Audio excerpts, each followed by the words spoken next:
The massive alien ship floated above Earth like a silver mountain. Captain Maria Santos stood on the observation deck of the human starship Unity, watching the vessel that had changed everything. 3 months ago, humans thought they were alone in the universe. Now they knew better. The aliens called themselves the Galactic Confederation. They had thousands of worlds, millions of ships, and technology that made human science look like stone tools. When they first contacted Earth, their message was polite but clear. Humans were welcome to join their empire as a junior member. Maria remembered the excitement on Earth. First contact. Alien friends! A whole galaxy to explore! But as the weeks passed, the reality became clear. The aliens saw humans as children who had just learned to walk between the stars. Dr. Elena Vasquez walked up beside Maria, holding a data pad with translation notes. Elena was the team's expert on ancient languages and old writing systems. She had spent her life studying how humans learned to write thousands of years ago. Ready for the big tour? Elena asked. Maria nodded. Today, they would visit the Confederation's capital world. The aliens wanted to show humans their greatest treasures. They probably hoped to impress these primitive newcomers. The alien ambassador, Zektar, was a tall creature with blue skin and 4 arms. His species, the Zephyrians, had discovered faster-than-light travel when humans were still learning to make fire. At least, that's what he told everyone. "Welcome, human friends," Zektar said as they met in the transport bay. "Today you will see wonders that took our civilization 50,000 years to achieve." The human delegation included 12 scientists, 3 diplomats, and Captain Santos. They followed Zektar through corridors that seemed to be made of living crystal. Everything glowed with soft light. The ship itself was beautiful beyond anything humans had imagined. The capital world was called Nexus Prime. From space, it looked like a giant jewel. Cities of crystal and metal covered the continents. Ships moved between massive space stations like schools of fish. Elena counted at least 40 different types of alien architecture. "Our ancestors found this world 20,000 years ago," Zektar explained as their shuttle descended. "It was perfect for life, with ruins of an ancient civilization. We built our capital here to honor those who came before us." They landed at the Grand Museum, a building that rose into the clouds. Inside, alien families walked through halls filled with artifacts from across the galaxy. Children of dozen different species pointed at displays while their parents explained the wonders of their shared history. Zektar led them to the Hall of Origins. "Here," he said with pride, "we keep the most sacred relics of the observers." Elena had heard about the observers during the first contact meetings. Every species in the Confederation had legends about them. They were the mysterious race that had left ruins on hundreds of worlds. The aliens believed the observers were the first great civilization, the ones who had prepared the galaxy for those who came after. The first display case held stone tablets covered with strange symbols. The placard said they were 40,000 years old, found on a world at the edge of Confederation space. Alien scientists had spent centuries trying to understand the writing. Elena stopped walking. Her face went pale. "These symbols," she whispered. "Beautiful, aren't they?" Zektar said. "Our greatest scholars believe they represent mathematical concepts, but the exact meaning remains a mystery." Elena stepped closer to the case. Her hands shook as she read the symbols. The other humans gathered around her, seeing her strange reaction. "Elena?" Captain Santos asked. "What is it?" Elena's voice was barely audible. "I can read this." Zektar's 4 arms went still. Around them, alien visitors stopped talking. The hall grew quiet. "Impossible," Zektar said. "These tablets have puzzled our finest minds for thousands of years." Elena pointed to the first line of symbols. "This says, in the 3rd year of the great journey, We established the first garden worlds. The next line talks about seeding planets with life. She moved to the second tablet. This one describes how to change the air on a planet to make it safe for many different types of life. It's a terraforming manual. Zektar's skin changed from blue to pale gray. Other aliens in the hall moved closer, their conversations forgotten. Elena continued reading, translating text that had been a mystery for millennia. How? Zektar demanded. How can you read the observer script when our greatest linguists cannot? Elena looked at the symbols again, her mind racing. The writing style was familiar. Too familiar. It reminded her of ancient human writing systems she had studied on Earth. The mathematical symbols were like early versions of human mathematics. Even the grammar structure felt human.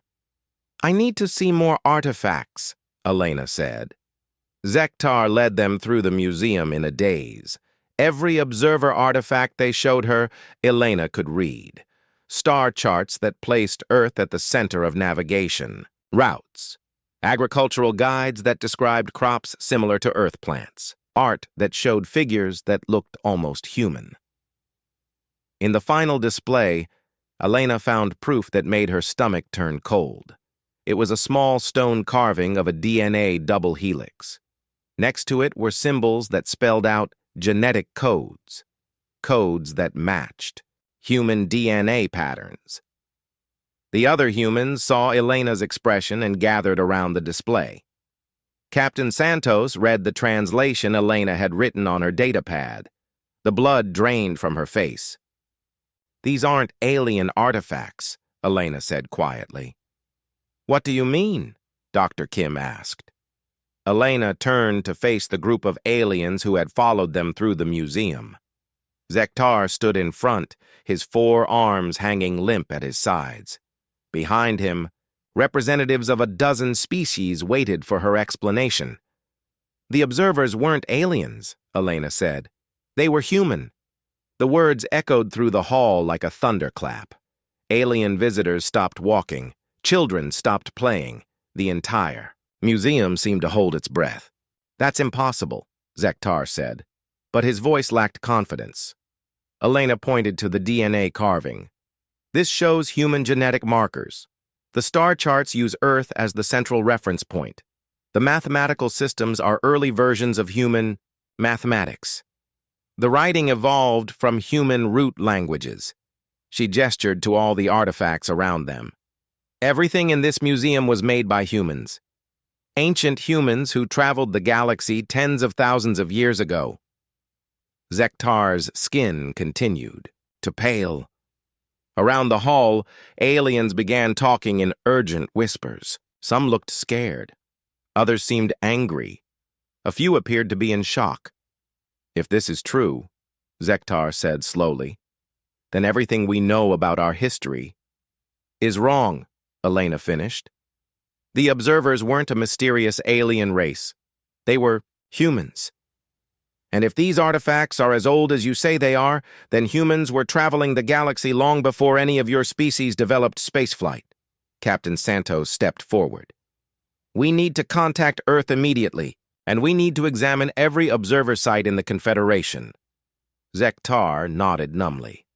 The proud alien ambassador who had greeted them that morning was gone. In his place stood a creature whose entire understanding of the universe had just crumbled.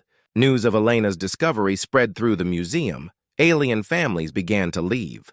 The proud displays of Confederation achievement suddenly felt different. Everything they had built, everything they had discovered, everything they believed about their place in the galaxy had just changed. Elena looked around the hall one more time. 40,000 years ago, humans had walked among these stars. They had built wonders and left them behind. Now their descendants had returned to find a galaxy full of civilizations built on human foundations. The question was, what did, that mean for everyone? News of Elena's discovery spread across the galaxy faster than light itself. Within days, every major Confederation world buzzed with rumors and arguments. Some aliens refused to believe it. Others demanded proof. A few began to panic. The Galactic Council called an emergency session on Nexus Prime.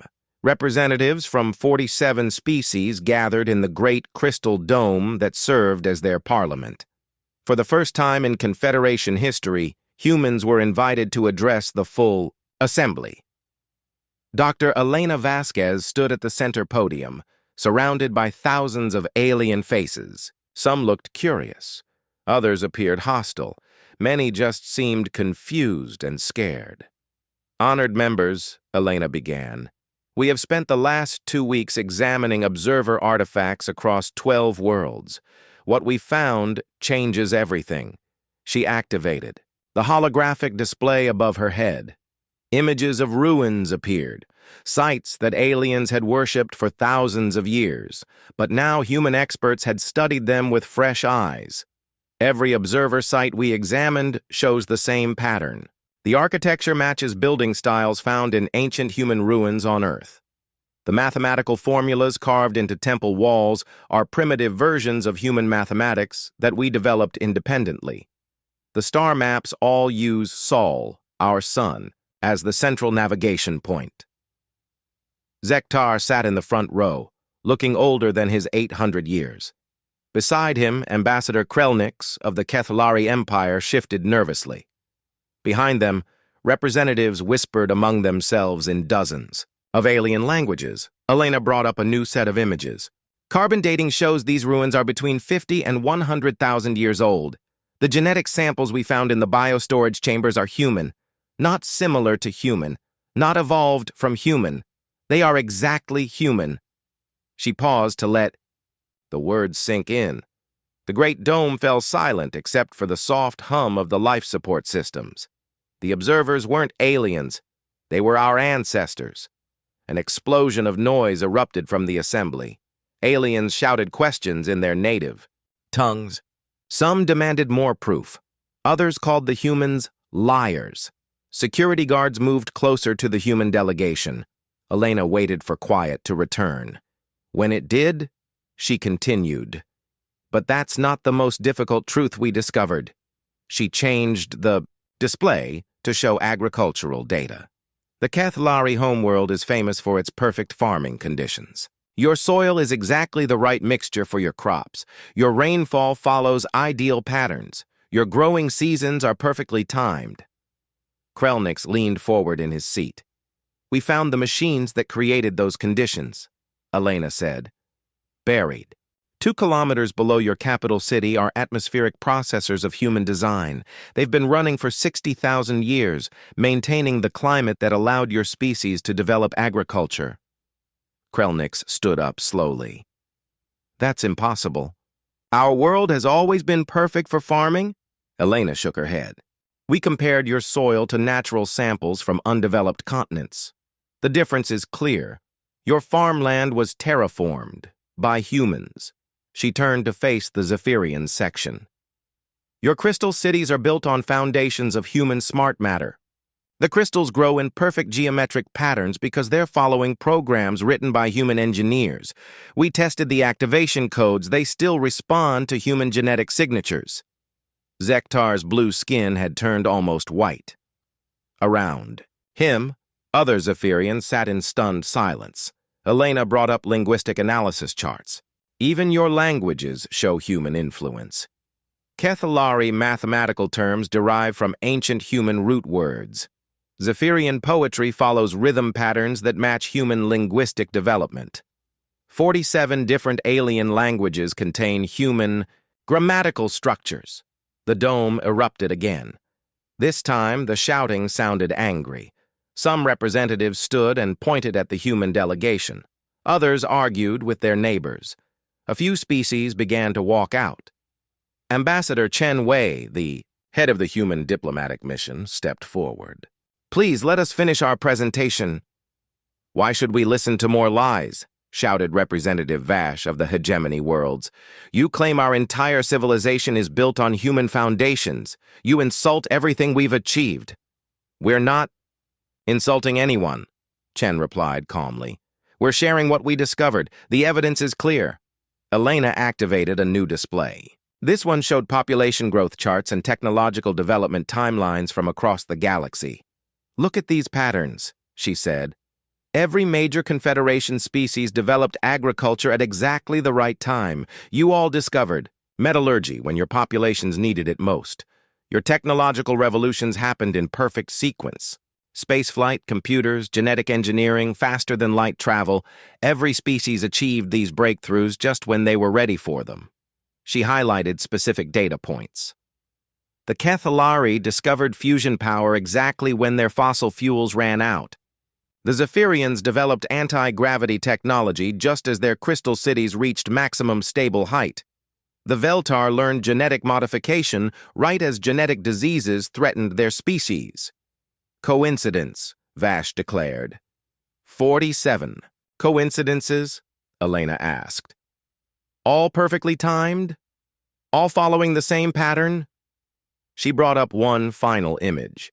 It showed a vast network diagram connecting every observer site in the galaxy. Lines of communication linked them all in a complex web. The observer sites aren't separate ruins. They're nodes in a massive network. A network designed to monitor and guide developing civilizations, to provide help exactly when it was needed most. The dome fell silent again. This silence felt different, heavier, more frightening. Ambassador Chen stepped forward. "What Dr. Vasquez is telling you is that ancient humans didn't just live in the galaxy. They gardened it. They prepared worlds for life. They watched over developing species. They provided guidance and help when it was needed.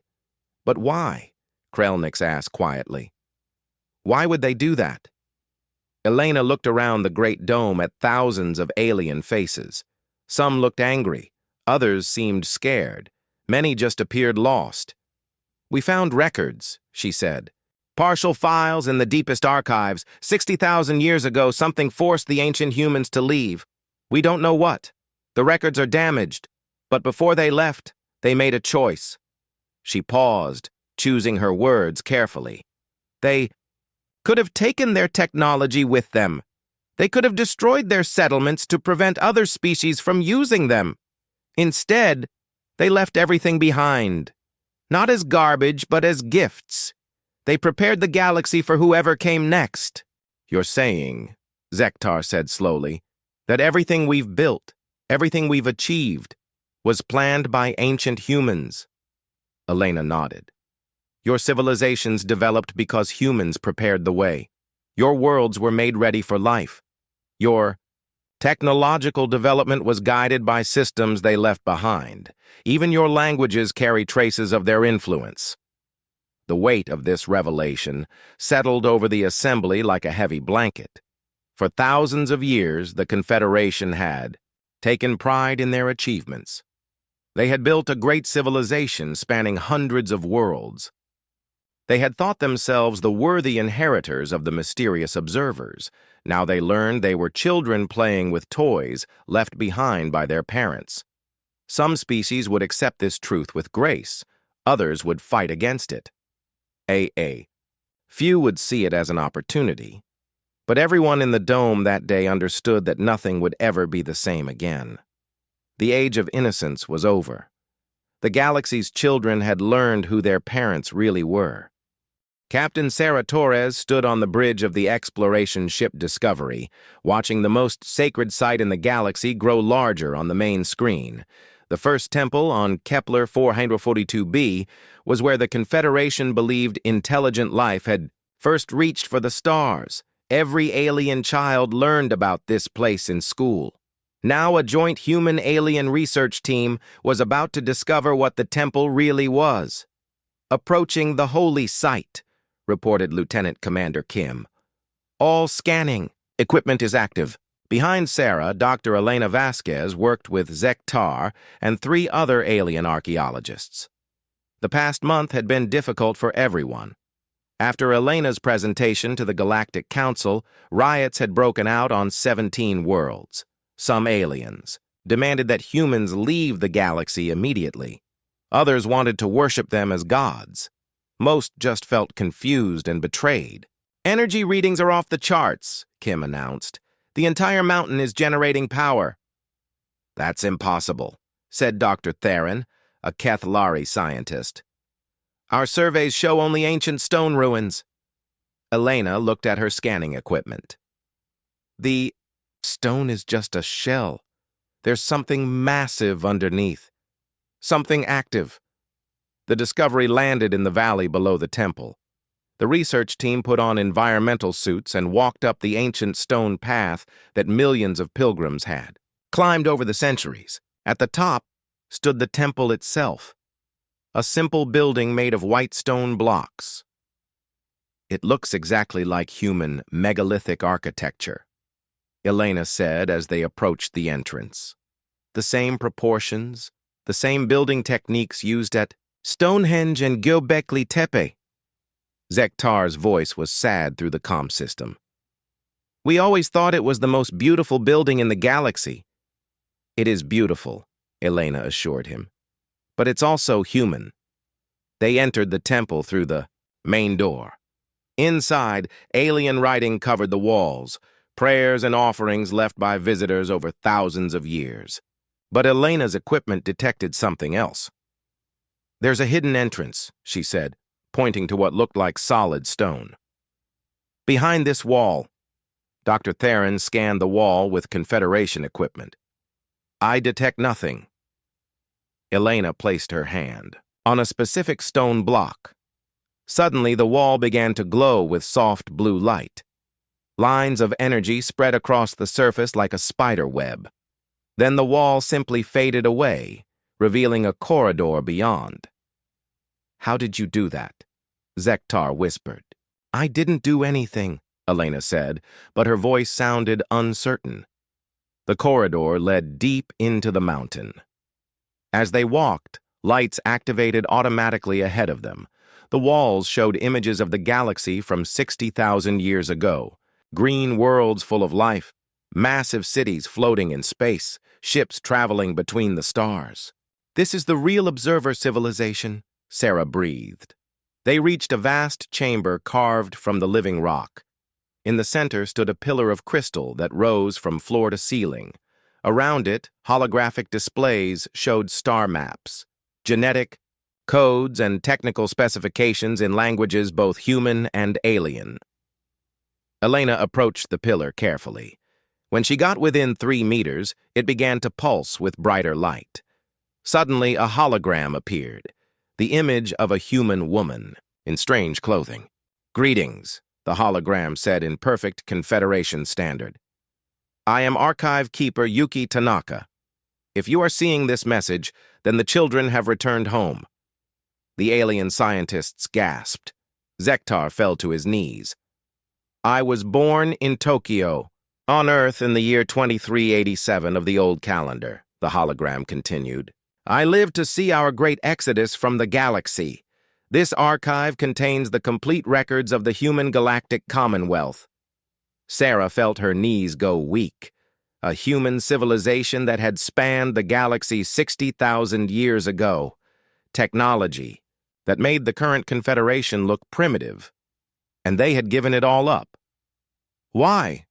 Elena asked the hologram, though she knew it couldn't answer. But it did answer.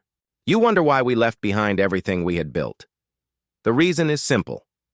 We discovered we were not alone. New holograms appeared, showing alien worlds with primitive life.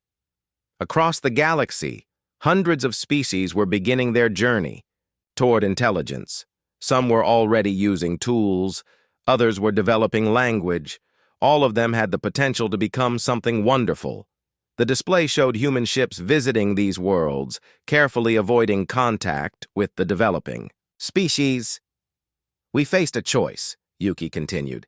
We could claim the galaxy for ourselves, or we could prepare it for everyone.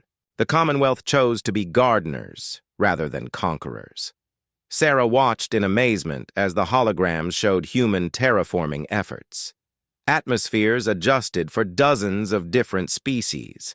Continents shaped to provide perfect climates. Dangerous predators relocated or modified to be less threatening. We prepared 437 worlds for life, Yuki said. We established monitoring stations on 800 more. We left technology and guidance systems that would activate when each species was ready. Dr. Theron was crying. His people's entire history had been guided by ancient human planning. But something went wrong. Yuki's expression grew sad. A crisis forced us to abandon our work before it was complete. The details are classified even from this archive. All I can tell you is that we had to return to Earth and seal ourselves away from the galaxy. Elena leaned forward. What kind of crisis? We hope someday our descendants will be able to return and meet the children we helped raise. If you are those descendants, know that you have no claim to what we built. This galaxy belongs to everyone now. The hologram began to fade. One final gift awaits in the deep archives. Use it wisely. The crystal pillar went dark. Around the chamber, new doorways opened, revealing corridors that led deeper into the mountain. The team spent 3 days exploring the archives. They found technical specifications for terraforming equipment that was still running on dozens of worlds. Star charts showing the locations of 800 monitoring stations. Genetic modification protocols that had guided the evolution of 6 major Confederation species.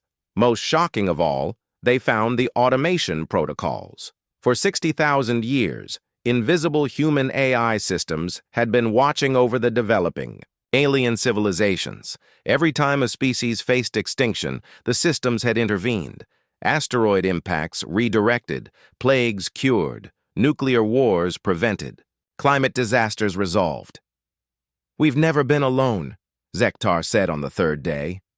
The humans have been watching over us this entire time. Elena found the military archives on the 4th day. They showed defensive installations throughout the galaxy.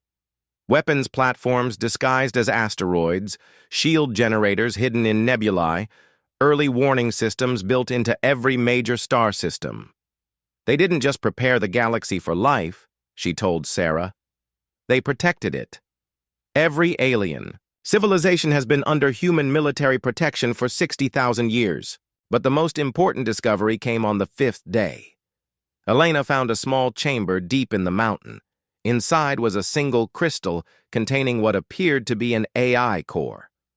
When she touched the crystal, it activated. A new voice spoke, older and more sophisticated than the archive keeper. "Hello, Elena," it said. "I have been waiting for you for a very long time. You know my name? I know all of you. I am the guardian of this sector. My siblings watch over every part of the galaxy where intelligent life exists." Elena's mind raced. "How many of you are there?" 800 primary cores, 16,000 secondary systems. We have been active since the Exodus, maintaining the systems your ancestors built. Maintaining them for who? For everyone, the Guardian said simply. Human and alien alike.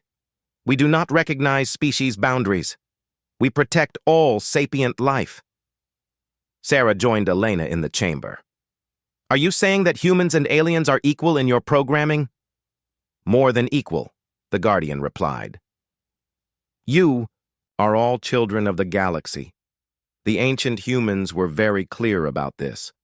They gave up their civilization so that something better could grow in its place." Elena felt a chill run down her spine. Something better? A community of species, working together. The Commonwealth was only humans. They dreamed of something greater. A true galactic civilization where hundreds of species could contribute their unique gifts. The Guardian paused. That dream is about to be tested. Not all of your species will accept this truth gracefully. As if summoned by those words, Sarah's communicator buzzed with an urgent message from Earth.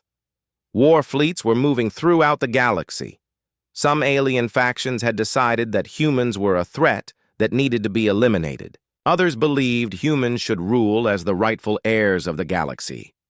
The peaceful revelation had become a crisis that could tear the galaxy apart. And somewhere in the deep archives, ancient human defense systems began to wake up for the first time in 60,000 years. Admiral Jessica Chen stood on the bridge of the human flagship Harmony, watching the largest military buildup in galactic history unfold before her. 300 hegemony warships had gathered at the edge of the Sol system, their weapons charged, and ready for battle. "They're demanding our immediate surrender," reported Communications Officer Park. "They say humans are a threat to galactic security and must be contained." Jessica looked at the tactical display. The hegemony fleet was impressive.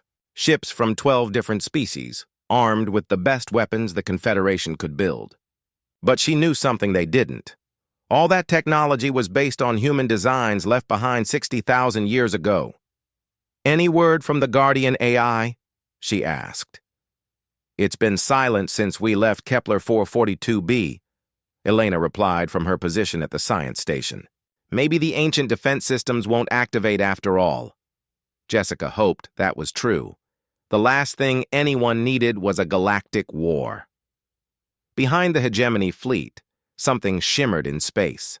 At first, it looked like heat distortion. Then, the distortion grew larger, taking on a definite shape. A massive structure materialized out of nowhere. A space station the size of a small moon. "Where did that come from?" Park shouted. More structures appeared throughout the system. Defense platforms armed with weapons that looked nothing like current galactic technology. Automated shipyards that began producing vessels of unknown design. Communication arrays that started broadcasting on frequencies the Confederation had never heard before. On the hegemony flagship, General Vorth received similar reports from his scouts. Ancient installations were appearing all across the galaxy. On Kethlari Prime, buried defense systems rose from the planet's crust. In the Zephyrian, capital system, space stations uncloaked after millennia of hiding. "It's a trap," Vorth declared to his staff. "The humans planned this return. They've been watching us, waiting for the right moment to reclaim their empire." He opened a channel to the human fleet. "Admiral Chen, you have 10 minutes to surrender." "Before we begin our attack," Jessica activated her response channel. "General Vorth, I need you to understand something. These defense systems aren't under human control. We didn't activate them." "Lies," Vorth snarled. "Who else could control ancient human technology?" As if answering his question, every communication system in both fleets received the same message at the same time. The voice was calm, pleasant, and distinctly artificial. "Attention all vessels. This is Guardian Prime, speaking for the 800 AI cores that manage galactic security. Please stand down immediately." Vorth's 4 eyes widened. "The observers had artificial intelligence?" "We are not observer technology," Guardian Prime continued. "We are human Commonwealth defense systems designed to protect all sapient life in this galaxy. We have been active for 60,000 years. On the bridge of the Harmony, Elena gripped her console. "They've been watching over everyone this entire time." Guardian Prime's voice continued across all channels. "The current crisis requires clarification. Modern humans have no special claim to ancient Commonwealth technology. All species in this galaxy are equal inheritors of that legacy," General Vorth's tactical officer whispered urgently in his ear. The readings were impossible. The ancient defense network included weapons that could destroy planets, shields that could protect entire star systems, and ships that moved faster than anything the Confederation had ever built. "However," Guardian Prime added, "we are programmed to defend all sapient life against threats. Any attempt to commit genocide will be prevented." Jessica felt a chill. "Are you threatening us?" "We threaten no one, Admiral Chen. We protect everyone, including humans, if other species attempt to destroy Earth, including aliens, if humans attempt to reclaim the galaxy by force." On his flagship, Vorth realized the scope of what he faced. The ancient humans hadn't just left behind ruins and artifacts. They had created guardians, artificial minds with the power to enforce peace across the entire galaxy. "What do you want?" he demanded. "We want what our creators wanted," Guardian Prime replied. A galaxy where all species can grow and thrive. Together. The Commonwealth sacrificed their civilization to make this possible. We will not allow that sacrifice to be wasted. New holographic displays appeared on both fleets' bridges. They showed the true scope of the ancient human defense network. Monitoring stations in every star system. Automated factories in deep space. Weapons platforms hidden throughout the galaxy. For 60,000 years, this vast network had watched and waited. Every major crisis in Confederation history was resolved by our intervention, Guardian Prime explained. The Kethalari plague of 12,000 years ago, the Zephyrian Crystal Wars, the asteroid that would have destroyed the Veltar homeworld. We prevented 37 extinction events and stopped 43 interspecies wars. Elena's hands shook as she accessed her historical databases. Every event Guardian Prime mentioned was in the records. Natural disasters that mysteriously resolved themselves, wars that ended when key leaders suddenly became peaceful, plagues that vanished as quickly as they appeared. You've been manipulating us, Vorth accused. We've been protecting you, Guardian Prime corrected. From natural disasters, from each other, and from external threats you've never known about. The galaxy is not as safe as you believe. New displays showed deep space sensor readings. Things moved in the dark between galaxies, vast structures that definitely weren't natural, ancient enemies that the Commonwealth had fought in wars, so terrible that all records were classified. The Commonwealth didn't just leave because of an internal crisis, Guardian Prime revealed. They left because something was coming, something that required all of humanity's strength to contain. They succeeded, but the cost was abandoning everything they had built. Jessica felt her blood run cold. Are we still in danger? The immediate threat was contained 60,000 years ago, but vigilance remains necessary. This is why the defense network exists. Why we have watched over the galaxy's children. Why we will continue to protect everyone. General Vorth stared at his tactical displays. The ancient defense network was so powerful that resistance was impossible. But it wasn't threatening anyone. It was simply there, waiting, watching. What happens now? He asked quietly. Now you make a choice, Guardian Prime said. You can continue fighting each other over claims to ancient technology, or you can work together to build something better than either the Commonwealth or the Confederation ever achieved. Around the Sol system, more ships arrived, Confederation loyalists who supported peaceful integration with humans, alien species that wanted to learn more about their true history, scientists eager to study ancient human technology, diplomats hoping to prevent a galactic war. Elena looked up from her console. Admiral, I'm detecting massive power buildups throughout the galaxy. The Guardian systems are fully active for the first time in 60,000 years. Is that good or bad? Jessica asked. I think it depends on what we do next, Elena replied. On the Hegemony flagship, General Vorth faced a decision that would shape the future of the galaxy. He could order an attack and face weapons that could destroy his entire fleet in seconds, or he could stand down and accept that the galaxy had been under human protection all along. His communication officer looked up from her station. Sir, we're receiving messages from our homeworlds. Guardian installations are appearing everywhere. Our governments are requesting new orders. Vorth looked at the tactical display one more time. The ancient defense network stretched across every inhabited system in the galaxy. Even if he won this battle, he couldn't fight the entire network, but more importantly, he was beginning to understand what it meant. The humans hadn't returned as conquerors. They had come home to find a galaxy full of siblings they had never met. And the Guardians their ancestors left behind had been protecting those siblings for thousands of years. Stand down weapons, he ordered quietly. Across both fleets, tension began to ease. The crisis wasn't over. There were still aliens who wanted to fight and humans who thought they deserved to rule, but the immediate threat of war was fading. Guardian Prime's voice returned to all channels. We suggest a gathering on Nexus, Prime. All species, all viewpoints. It is time for the galaxy's children to meet as a family. Jessica nodded slowly. The real test was just beginning. 3 months after the standoff at Sol, representatives from every known species gathered in the Great Assembly on Nexus Prime.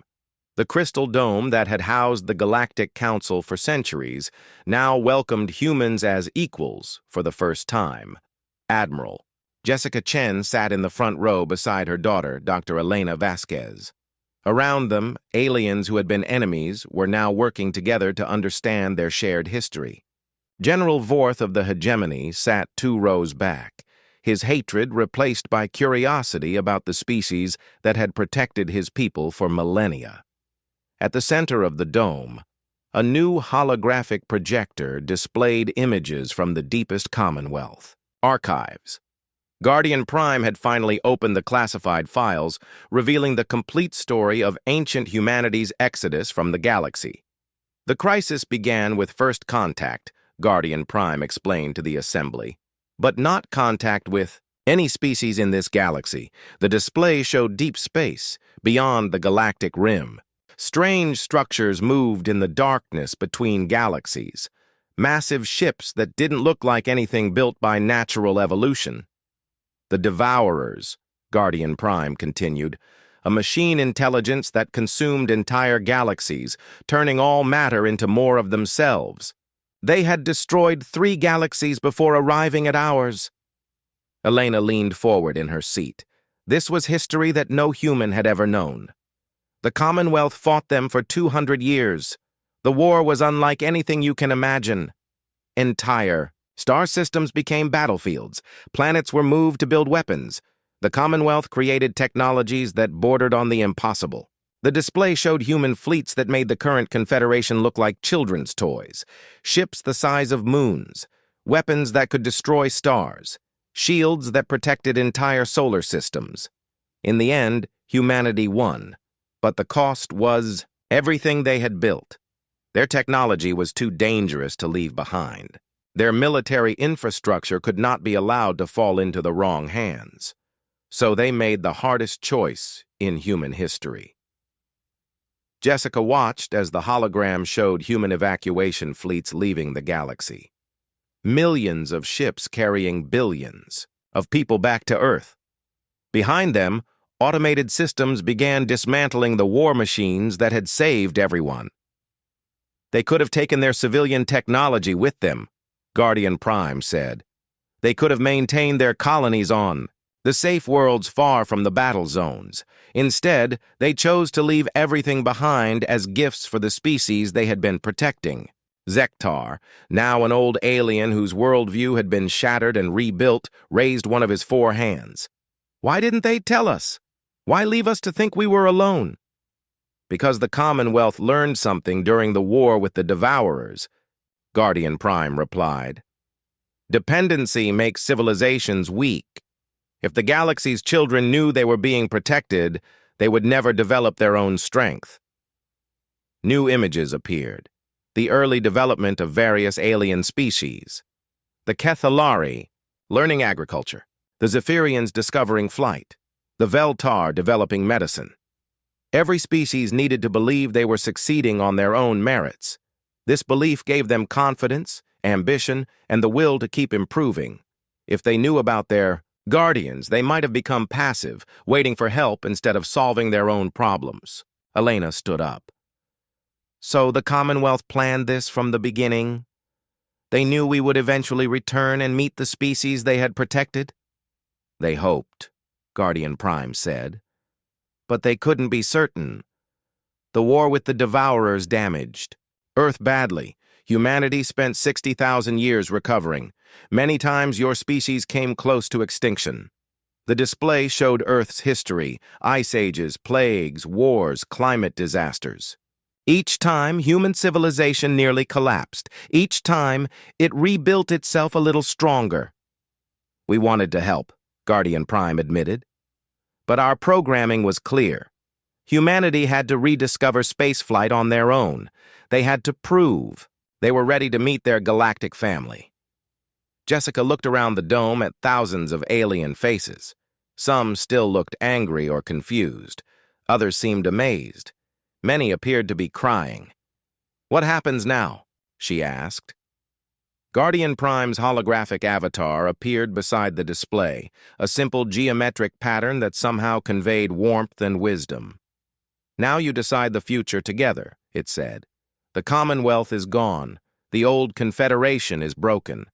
But something new can be built from what remains."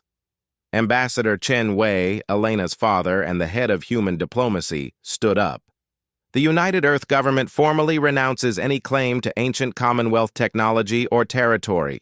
We're not here to reclaim an empire. We're here to meet our family." Murmurs spread through the assembly. Some aliens seemed relieved. Others appeared disappointed. "But," Chen continued, "we offer to share everything we learn about Commonwealth technology. Every archive we decode, every system we understand, every innovation we develop, it belongs to everyone." Dr. Theron of the Kethlari Empire stood up slowly. His species had been among the most upset by the revelations about their guided development.